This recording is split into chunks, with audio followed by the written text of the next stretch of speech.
Christian Bautista pinaghahandaan na ang bagong album niya. At Love You Too ng pagtatambalan ni Jeneline Mercado at Gabby Concepcion, mala pelikula raw ang kalidad.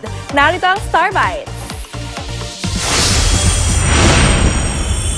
Ang unang pagtatambalan ni Jeneline Mercado at Gabby Concepcion o Love You Too, kauna-unahang telepelikula rin ng Kapuso Network. Super proud ang mga bida nito sa kalidad ng serye ng mala pelikula.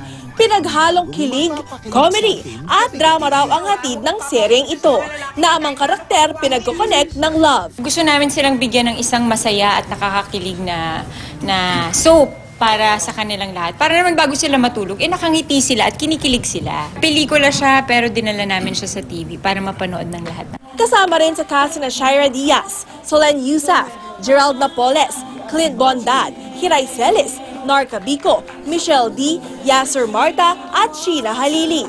Ang Love You Too ay sa ilalim ng direksyon ni Irene Villamor. Abala ngayon si Asia's romantic balladeer at Studio 7 star Christian Bautista sa kanyang bagong album, kung saan gusto raw niya makatrabaho ang mga young composer. May ilalabas din siyang cover songs. Kaka-release lang din ni Christian ang bagong single na Aking Mahal, na theme song ng pinakabagong lakorn sa GMA na The Crown Princess.